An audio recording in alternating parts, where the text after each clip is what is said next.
Here is your host, Michael Rivero. And aloha, America. Welcome, welcome back to the show here. It is Wednesday, December 19th, 2012, middle of the week, hump day, starting that long, slow glide down to Pauhana Friday, if we make it that far, according to the Mayans. And we got a lot of stuff to talk about today. The phone lines are open, 800-313-9443, 800-313-9443. Manny is in our control room managing the warp drives and ready to answer your calls. Now, the good news is today, whatever bug I had yesterday is gone. I used my grandfather's traditional family cure, a lot of scotch before I went to bed, and I'm feeling a lot better today. I'm back to my normal cantankerous, curmudgeonly self. So thank you to everybody who emailed in get well wishes, and to that one Israeli moron who said he was praying to God for an alternative outcome to my illness. Too bad. Now, if you're watching the corporate media, and frankly at this point I think you'd be getting bored by it because we're in day 6 of the Sandy-O-thon, you know, the corporate media's gun-bashing festival, and, in between they stick a few other news items like their TV commercials or something like that. But you probably heard by now Barack Obama is Time Magazine's Man of the Year for the second time. And, this is kind of weird because, this is a president who won the Nobel Peace Prize, took us all to war, has no intentions of investigating the torture that's being carried out by the United States government to torture innocent people to death, to find weapons of mass destruction that don't exist, and this makes him the Man of the Year, which, if you take it in the historical context, makes a lot of sense because Stalin made Time Magazine's Man of the Year twice as well. That ought to tell you something right there about what's going on, and of course Hitler made it once, so just seems that Time Magazine likes these despots and tyrants and so forth and so on. And, of course, we've got this whole movie coming out, Zero Dark 30, which is receiving rave reviews before it's even actually been in the theaters. And it's based on a complete lie. That the poor schmuck that got killed last year was Osama bin Laden. We know that that's a complete lie. The corporate media, you want to talk about agenda-driven news, this is it. Forget about what's really going on. You will make the American people believe that Obama is great and that bin Laden died last year, yada, yada, yada, yada. And frankly, I think the more they do that, the more they're making themselves irrelevant by all this nonsense. Because, in fact, to be very honest, at this point, the corporate media seems to be severely disconnected from the real world. You don't suppose they're taking antidepressants over there, do you? Anyway. Now, a very interesting story. The word of the day that we're all going to learn and memorize is Fanapt, spelled F-A-N-A-P-T. And it is a antipsychotic medication that it is now confirmed the Connecticut shooter Adam Lanza was taking. Now, there's no reason to assume this is the only one. But oddly enough, this revelation came out originally in a corporate media article that was out there bashing the suggestion that autism or Asperger's or anything related to that had anything to do with the shooting, because we all know what the cause of the shooting was. It was those bad old guns and so forth and so on. And we did a little bit of research and found out Fanapt is an extraordinarily dangerous drug. Now, it's not an SSRI. We're not going to, the SSRIs are not alone in these problems. According to the manufacturer's own safety guidelines, Fanapt frequently, their word, frequently, will trigger increased aggression and delusions in the patients who are taking it. This is supposed to be an antipsychotic drug that calms you down, brings you back to the real world. But for some reason, frequently, because everybody's brain chemistry is a little bit differently, frequently, that's their word, frequently will trigger increased aggression and delusion.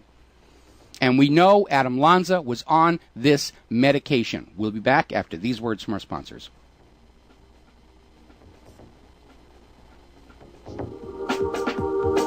Aloha, America. Welcome back to the show here, and we're talking about Fanapt, spelled F-A-N-A-P-T. This is an antipsychotic medication put out by Novartis Pharmaceutical. We now know that the Connecticut shooter, Adam Lanza, was taking this medication. He may have been taking others. You know those doctors, they like to write multiple prescriptions and sell you multiple bottles. Now, this is from Novartis Pharmaceuticals' own officially issued prescribing information PDF.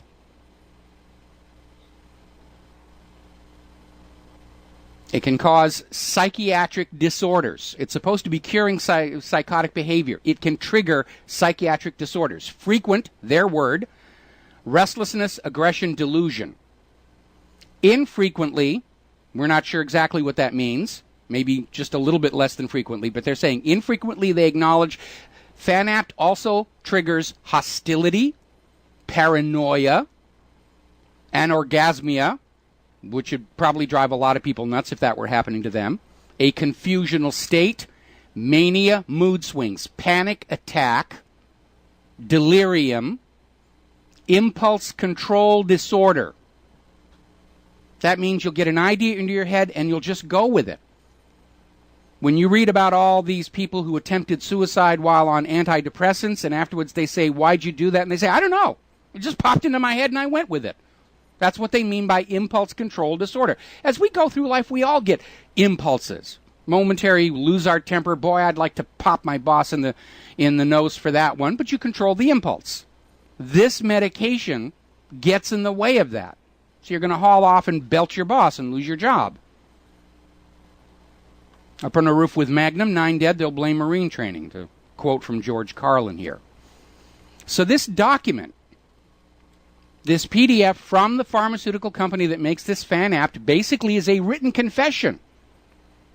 They are the cause of what happened in Connecticut. And of course, the corporate media is trying to bury that connection. They want to protect those pharmaceutical advertising contracts. Congress wants to protect their fat campaign donations from big pharmaceutical. They know there's a problem. They've already held hearings on the links between SSRIs and violence. The FDA is considering new labels, warning labels to go on these medications. But, you know, that whole administrative bureaucratic resistance thing seems to be getting in the way. And now we're starting to see the corporate media actively go out and try and dissuade people from considering this line of thinking. That's where this revelation about Fanapt first surfaced, in a corporate media article trying to basically poo-poo this idea that Asperger's and autism were the cause of this shooting rampage. And nobody was saying that. They're setting up a straw man argument. Nobody is saying Asperger's and autism caused this problem. It's the medications prescribed for these illnesses that are the problem, and it's well documented. And we seem to be decisively engaged, the alternative media against the corporate media, over where the ultimate cause of this lies. And they're trying to basically blame the guns. Well, you know, pencils aren't the cause of bad spelling, and guns aren't the cause of these psychotic episodes. The Colorado shooting, the Dark Knight movie shooter, he was under psychiatric treatment. What drugs was he on? One of the Columbine killers was on Zoloft. And it goes on and on and on. There is a clear correlation between these medications and these mass shootings. And we, the people, have a right and a need to know about that correlation. And the corporate media is out there saying, no. The pills are fine. Everything's fine here. You know, it's the guns. The guns are bad. Guns are evil. Well, then why does the U.S. government buy so many of them? In any event, the reason we're in day 6 of the Sandy-O-thon is this is backfiring horribly. The corporate media is out there saying most Americans think guns should be banned. Guns are bad. We're going to, you know, and all the rest of that stuff. Meanwhile, at the gun stores, boy, are they having a good Christmas. The Bushmasters are disappearing from shelves. And not because it's being taken and put in the stockroom. Customers are buying Bushmasters so fast they can't get them in. 14 in a day. Gun sales are up all over the place. Now, you probably are not going to hear that on the corporate media. What you're hearing on the corporate media is, you know, the stock price of these gun manufacturers is in decline because of blah, blah, blah, blah, blah. Now, we already know from long years of the plunge protection team that the stock market can be rigged upward, which means it can also be rigged downward to make a political point. This could also work for the gun companies, because if they've got huge sales and orders and money's coming in and their stock price is dropping, it's an opportunity to buy back their own stock. And that's always a good thing for a publicly traded corporation, to buy back their stock when it's at a low price, hang on to it, keep greater control over their own company. Somewhere down the road, when the price goes back up again, they'll sell it again.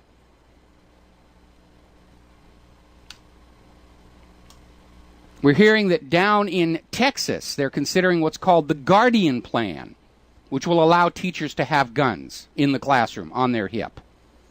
St. Louis County Police Chief Tim Fitch says it's time to talk about arming civilian school personnel. And nobody wants to see a wild gun battle going on in the corridors of our public schools. That's not going to happen. What's going to happen is these people who are whacked out on these SSRIs and they're looking for somebody to shoot, they're going to go looking for the gun-free zones. Doesn't matter how crazy their brains are, they're not going to walk into some place where somebody can shoot back at them. Remember what happened at that Portland Mall shooting. The shooter there, a week before it happened, went numb. I want to know what medications he was on. He walks in, starts shooting, sees a civilian aiming at him with a gun, and that's the point at which the shooter shot himself, ending the rampage. They don't want you to know about that either. So the idea of arming the teachers inside the schools is not to have a firefight, but to avoid one.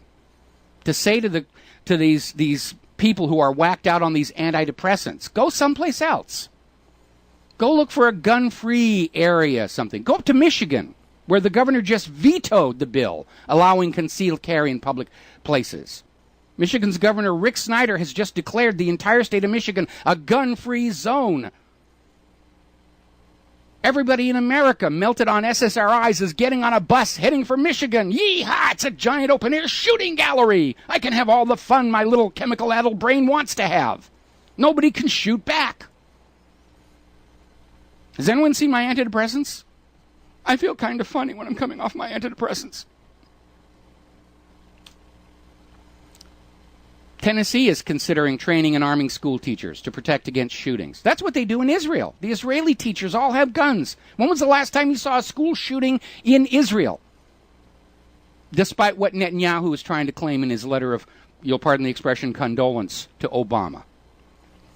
This is backfiring big time on the gun grabbers. Because Americans are coming to understand gun bans don't work. Gun-free zones don't work. Guns aren't the cause. The pharmaceutical companies are selling medications that are driving people crazy. And they get away with it because Congress is going to look the other way. The FDA is looking the other way. Everybody wants a piece of that largesse coming out of the coffers of the pharmaceutical companies, whether it's corporate media, lobbyists, or members of Congress seeking campaign donations. They don't care if people are getting murdered in the streets or committing suicide or acts of violence when their brains melt down on this stuff.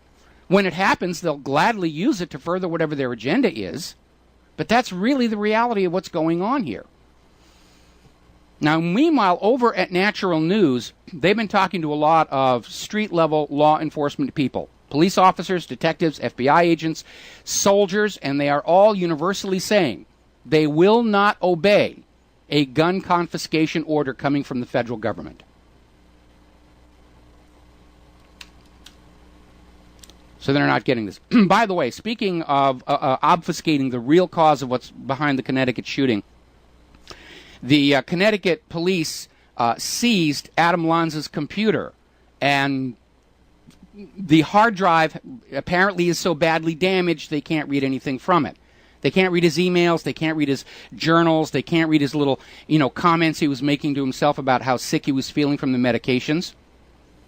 Apparently the medication, whatever medication he was on, wasn't working to the point where his mother was considering sending him to a psychiatric clinic. Because the more he was being treated with this Fanapt and whatever else he was on, the worse he was getting. It wasn't Adam who was getting worse. The drugs were doing it to him. Go and download and save that PDF about Fanapt and read those contraindications. This is dangerous, deadly, lethal stuff. And not just on the psychiatric level. It causes all other kinds of problems in your body. And this is what the doctors are handing out.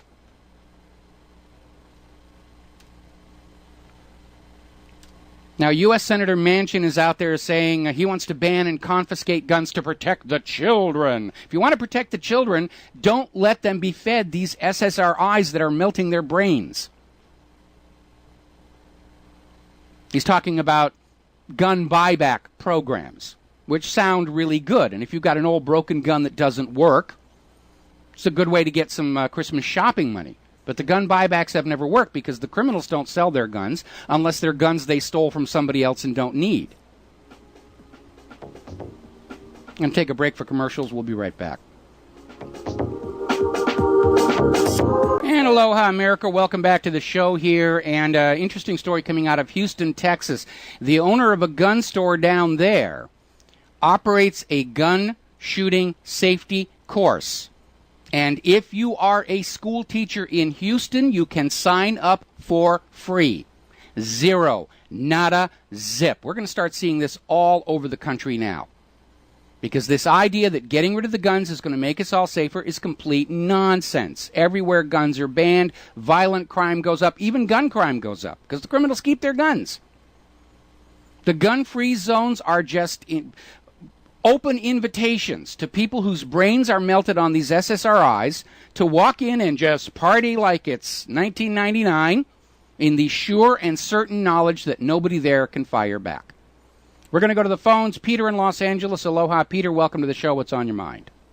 Yeah, hi, Michael. Just calling in the wake of all this Connecticut shootings and gun control stuff, and I wanted to just make the point that I'm sure you have as well, but that the very fact that they're talking about this, that we have a Constitution with an amendment, and there are protocols for removing or adding amendments, and the fact that they're even discussing that without going through the necessary protocols, 2/3 or whatever it is of ratification by the states. It's three-quarters. Yep. That they're talking about going outside the Constitution yet once again. Ooh, big shock. Just like they have with the NDAA and the National Defense Resource Preparedness and the Patriot Act and everything else, and it makes its own case. If they're willing to go around the Constitution, and they have, as they have done so many times before, then we need the Second Amendment more than ever. The other thing I'd like to say is my good friend just brought up today. They should put that tape of Madeleine Albright, next to Obama, about his crocodile tears about what the tragedy in Connecticut, but saying 500,000 kids, they don't mean anything to us, or whatever it was that she said. Remember, she said it was worth the cost. To achieve our foreign policy in Iraq, it was worth the death by starvation of 500,000 Iraqi children. I'll tell you another one that you ought to put next to that is Dianne Feinstein when she was forced to admit that she herself carries concealed.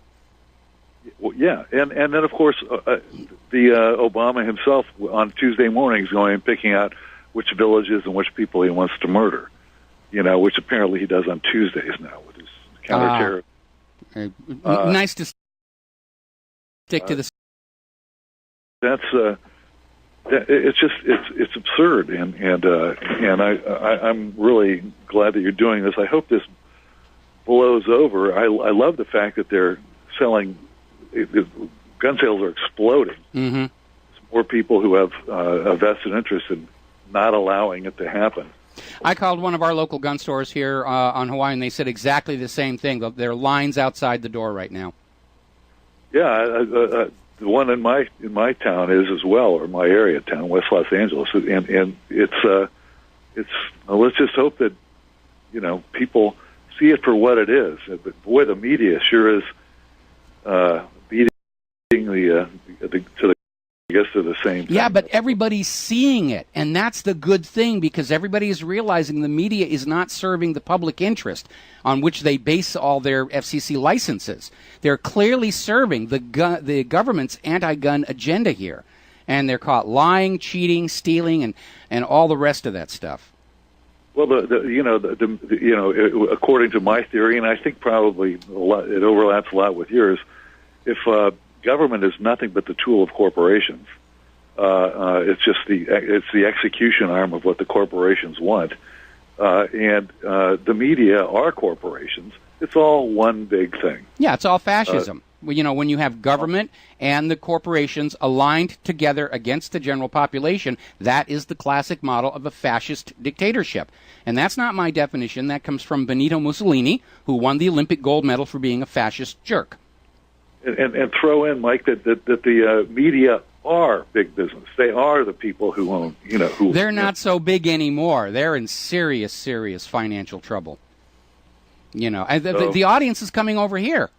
Our numbers are going up. Our readership is going up. Ad revenues at all the corporate media are in decline. They're getting caught artificially inflating viewership and readership numbers to cheat their advertisers. It's a rough time over there in the corporate media. I've got people that I used to know over in the local network affiliates. They're company looking for work, and I'm having to tell them that I'm kind of on hiatus away from film and television work, possibly permanently, because right now I'm devoting all of my efforts 100% into peace activism and heading off this war. And I don't have any work for them either. But again, it's tough times over in the corporate media. Well, as well it should be. Yes, it should be. It absolutely should be. And they did it to themselves, and I have no sympathy for them at all. Yeah, nor do I. But listen, thanks, Mike. I'll just continue listening here. All right, you got it. We're going to take a break for commercials. We'll be back with more phone calls after these words from our sponsors.